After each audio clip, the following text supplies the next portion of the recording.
This is a sit-up that is actually going to work your abs instead of just making your hips feel tight and making you feel a little bit sad about what's going on in life. Oh, what we want to be doing when we're doing a V sit-up, how to do it, why you're doing it that way, what goes wrong so you can fix it right now.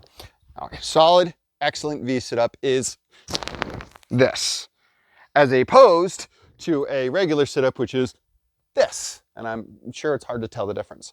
What we're trying to do here is we're trying to make sure that the abs from the lower portion, the lower part, all the way to the upper part, essentially what you think of as the lower abs and the upper abs, are working together to actually roll our pelvis forward, roll our chest forward, so we can get them nice and strong. Because strong muscles are muscles that show up when we need them and when we want to look how we want to look.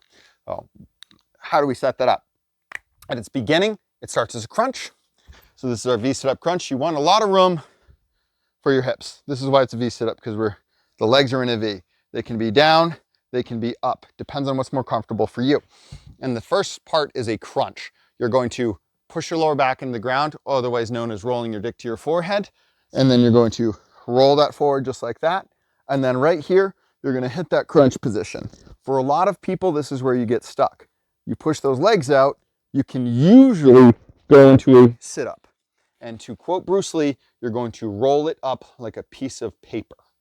And what that means is you're stretched out, lower back, and then you're going to, as opposed to shoving your chest straight up, you're going to roll up. Roll, roll, roll, roll, roll, roll, roll.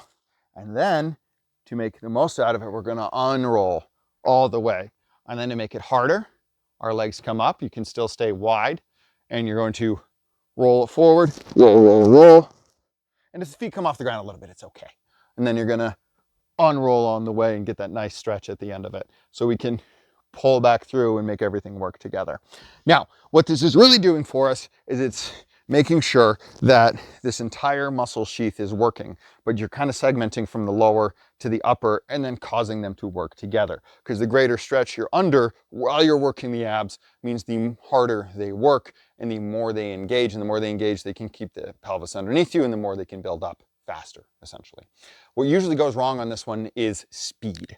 And neck tension. So the first way to fix neck tension is just to tuck our chin before, which looks like this, blah, blah, blah, because that's engaging the muscles right here and keeps us from pushing our chin forward.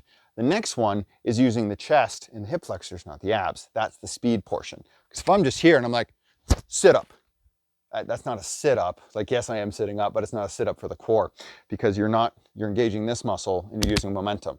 You want the abs doing the work. So to fix that, all you do is you slow it down and you get intentional about it. You roll and then you roll. And then that's how you fix most of these. Now, range of motion might start and you might just start here. That's okay. Once you can get strong enough to get here, then you can probably get up here. Once you can do 10 of those without too much hassle, you can get the legs up. Once you can do them with the legs up, then you can start adding weight to them. But that's a little ways down the line, so don't worry about it. Start being methodical, be intentional, and then you get huge benefit from this exercise.